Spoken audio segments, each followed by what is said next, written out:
Luz y sal.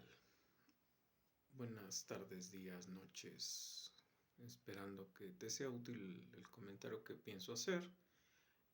Subí anteriormente otros videos acerca de cuestiones políticas, históricas. Voy a subir un video donde espero hacer una comparación en la teocracia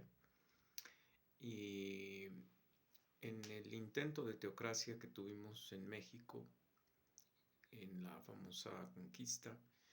y hacer la comparativa de lo que muchos dicen que es la mejor época mexicana, que es precisamente antes de la llegada de los españoles. Y quisiera hacer una semblanza teológica más que una semblanza política, aunque también hay que tocarlo, porque indiscutiblemente en el Dios que tú crees es como políticamente te conduces, si entendemos política como polis, ciudad, ciudadano, y cómo el ciudadano tiene que involucrarse en su sociedad, pero si esto está solícito por un dios o dioses, este sujeto se conduce de acuerdo a lo que las deidades piden y en función de ello hace una religare o hace un conjunto de rituales para complacer a su dios tanto en la vida privada como en la vida pública, y no solamente en los templos de adoración, que ese es el gran problema que no entendemos hoy. Eh, y como ejemplo, bueno, puedo decirte el pueblo hebreo y su encuentro con Jehová a partir desde Abraham, en un contacto directo como fundador de la simiente de lo que hoy se conoce como Israel, y que tenía el único propósito de mostrar a un Dios tomando a su creación humana, un pueblo pequeño, débil, con todas las condiciones como para no prosperar, y que si estaban bajo la conducción y el mando de Jehová, de Yahweh, del Dios bíblico, de nuestro Dios bíblico, de los que somos cristianos, que después trajo a su Hijo unigénito a morir por las transgresiones de sus elegidos, pues entonces la conducción de ese pueblo tendría que ser diferente y totalmente sumida a la idea de lo que ese Dios le dijese o ese Dios nos dijese en el caso de los que somos ahora sus hijos. Entonces déjame ir en esa medida hablando de México y de su teocracia. México vivió bajo una teocracia, al menos lo que tenemos como estudiado, desde los olmecas, que fue el primer pueblo como civilización que se conoce en México, los olmecas ubicados en el Golfo de México. Eh, este, este grupo y estos grupos, porque tengo que hablar de los olmecas, de los toltecas, de los chichimecas, de los tlaxcaltecas, de los zapotecas, de los mexicas y después de los aztecas, fueron pueblos que en sus ideologías o en sus idiosincrasias eran pueblos politeístas que sostenían a sus dioses a las actividades humanas y a las actividades de la naturaleza. Es decir, había dioses para las actividades como la guerra, como la agricultura, pero también había dioses de la lluvia, del sol, de la vida, de la muerte. Tonanzi era la diosa de la fertilidad, de la prosperidad. Este, Se le rendía cultos a dioses que tomaban la forma de animales, tomaban la forma de antropométricas, de figuras de hombres. Eh, el caso de lo que llamaron Tlaloc, que en realidad era su esposa. La deidificación al sol, la deidificación a la luna. Entonces, todo esto era una teocéntrica basada en sacrificios, al menos de la cultura dominante que tuvimos en México, que fue la cultura que sucedió a la cultura mexica, que fue la cultura azteca, los famosos aztlanes, que hasta donde se sabe vienen del norte del país y se dividen en dos grupos. Un grupo era de comerciantes y otro era de guerreros. El grupo de comerciantes fue absorbido por el grupo de guerreros. Llegaron a la ciudad de Teotihuacán, ciudad que ni fundaron, ni hicieron, ni crearon, que ya estaba fundada por los mexicas, y que bueno, fue la que posteriormente fue tomada y sitiada por Hernán Cortés en la conquista. Y esta se basaba en el culto o en las castas sociales y en el culto a los dioses. Había un grupo de sacerdotes que eran los que vivían en las ciudades principales, después estaba el pueblo que vivía alrededor de los sacerdocios, que eran los grupos ejidales, que eran los que cosechaban las comidas. Habían grupos de vigilantes o lo que llamamos hoy policías, que veían que los comerciantes y los que estuvieran dentro de los lugares donde se hacían los comercios o donde se hacían los intercambios culturales y comerciales se hicieran bajo las leyes que tenía el imperio azteca. Había informantes que se disfrazaban de personas civiles y también hacían lo mismo. Quienes, cómo se mantenía al dios Sol, que era en el que se centraba el culto de los aztecas, cómo se le mantenía apaciguado de la posibilidad de su ira o de que se fuese o que dejase de proveer o dejase de dar, se hacía en base a sacrificios. Se sacrificaban a mujeres, a doncellas vírgenes, se les arrancaba, se les extraía el corazón vivas y el corazón tenía que seguir latiendo y se colocaba como ofrenda a al dios Huitzilopochtli, y entonces con eso se le mantenía en paz y se evitaba su ira. En la cultura maya, por ejemplo, para evitar que algunos dioses trajeran alguna maldición o algún mal, como dejar sin agua, dejar sin cosechas, etcétera, se sacrificaban a niños, se mataban a niños, se metían en vasijas y se lanzaban en los cenotes y se les entregaban a los dioses igual que ofrendas de oro, plata, etcétera, etcétera, etcétera, ¿no? Vivíamos, insisto, bajo un imperio. En el caso de Mesoamérica, vivían bajo el imperio de los mayas, que también de igual manera tenían un culto astrológico, por eso de repente cuando oyes mayas y aztecas se parecen. De hecho, lo que tenemos como calendario azteca es en realidad el calendario maya, porque ellos fueron los que hicieron los mayores estudios astrológicos y astronómicos, pero ellos los usaban como astrología. Es decir, ellos sostenían que todas esas predicciones y todas esas cosas eran porque los dioses les habían dado esas indicaciones. Entonces, ellos también hacían sacrificios, ellos también entregaban ofrendas de gentes, de personas, y morían. Estas ofrendas aparentemente eran voluntarias, al menos en el caso de los aztecas está el registro de que las doncellas se preparaban desde niñas para ser entregadas en sacrificio, que eran cuidadas por eunucos y que estas muchachitas bajo el influjo de la marihuana y del pulque se les adormecía para que no experimentaran el dolor que implica pues esta extirpación, porque había que fracturar las costillas para sacar un corazón, se necesita fracturar las costillas, y obviamente pues eso implicaba un dolor bastante profundo, ¿no? Entonces,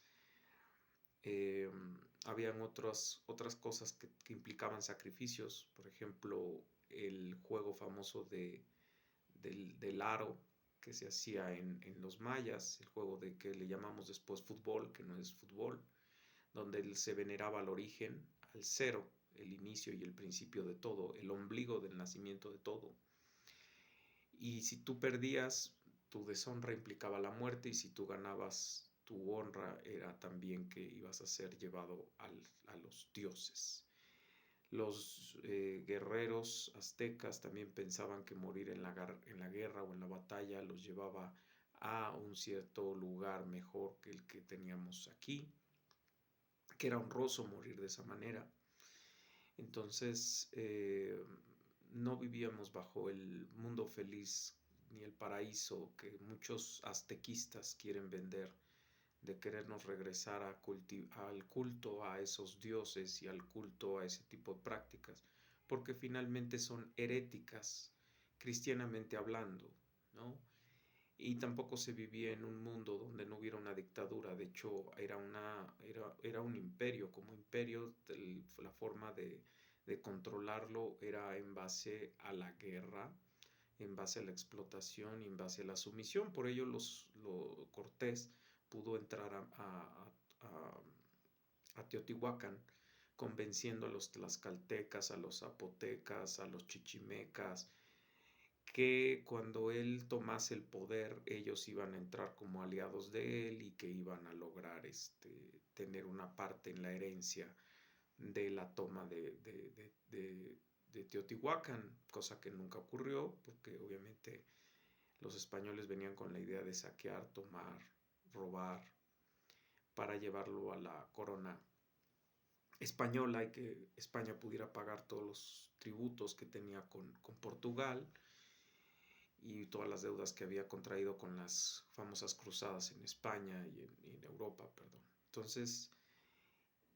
no vivíamos en un culto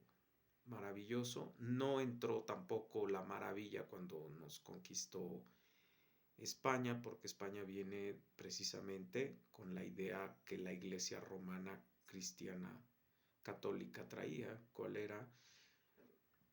hagas lo que hagas, si tú pagas tus indulgencias, tú podías recibir el perdón de Dios y podías ir al cielo. Tú le pagabas al Vaticano, tú le pagabas a la iglesia en Roma por el perdón de todo lo que hubieras hecho, y automáticamente no solo tenías el perdón de Dios, sino aquí en la tierra tenías un poder económico, político, y pasabas de ser un asesino, un parricida, un matricida, o como está de moda hoy decir, feminicida y demás. Pasabas a ser el lord, el conde, el vizconde, y así se hizo la Nueva España, ¿no? Que de nueva, pues nada más tuvo que era nuevo lo que estaba ocurriendo en el lugar que estaba ocurriendo, pero eran las viejas prácticas de saqueo, asesinato, subyugación. Se nos impuso primero el control de México y luego se impuso a punta de palo la religión, ¿no? Y se nos impuso una religión que obviamente es una idea bastarda del cristianismo, donde se nos vuelven a imponer imágenes que ya no son Tlaloc, Quetzalcóatl y Huitzilopochtli, sino son figuras con características humanas que se les dicen santos y que se les atribuyen poderes ultraterrenos y que estos había que también rendirles cultos, presentarles ofrendas y vestirlos y sacarlos y pasearlos y besarlos. Y era algo que para los aztecas pues era inconcebible en términos de que esas no eran las representaciones que ellos tenían. Y también para los españoles era inconcebible que nosotros estuviéramos, bueno, que los aztecas estuvieran venerando piedras con formas de animales y con formas de animales híbridos y de estas cosas. Sin embargo, los dos estaban haciendo lo mismo, se estaban rindiéndole culto a figuras que ni ven, ni oyen, ni hablan, ni respiran, ni pueden hacer nada, ¿no? Además, en el cristianismo romano se tiene la idea de que Dios no es suficientemente ni excelso, ni perfecto, ni omnipresente, ni omnipotente, ni nada de esto, porque por eso necesita a María, por eso necesita a toda la cadena de santos que hay por ahí, que no es otra cosa que el híbrido que se tuvo que hacer sobre todo en el periodo bizántico o del Bizancio, cuando Constantino se vuelve el primer emperador católico, cristiano católico en Roma. Trata de absorber a la mayoría de las personas para el cristianismo. ¿Y cómo lo absorbes? Pues jalando la cultura grecorromana y volviéndolas figuras santas. Por ejemplo, la imagen de María no es otra cosa que la imagen de Hera, ¿no? Entonces, por ahí te puedo seguir diciendo de otros santos, ¿no? Y ello aúnalo a que los esclavos que traen todos los grupos de conquistadores venían de otra cultura politeísta, salvo por ahí Etiopía, que por donde penetró un poco el cristianismo, y Egipto, que también hubo rasgos del cristianismo. A ellos también había que enseñarles que cómo, o había que poderles meter la idea de que ya dejaran de venerar a los dioses de los Yarubas y dejar de creer en sus figuras y en sus formas, que también eran una especie de animismo de la naturaleza, y entonces a ellos se les mete la idea de la santería, ¿no? Y hasta nuestros días, los brujos, por ejemplo, que hay en Catemaco y todo este tipo de show, es precisamente traído de esta fusión que se hizo entre la cultura de la religión negra africana y de la religión católica romana, que obviamente se amalgamaba muy bien porque otra vez en el cristianismo verdadero, en el cristianismo bíblico, no existe ningún Dios, ni de talla, ni de forma, ni ningún santo,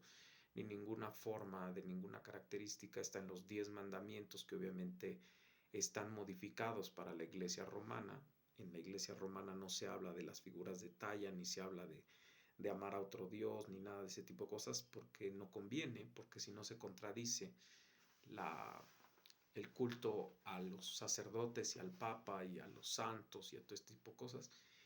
pero es finalmente una teología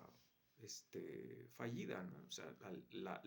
tanto la ideología azteca como la ideología africana, como la ideología romana, están siendo heréticas, y en ese sentido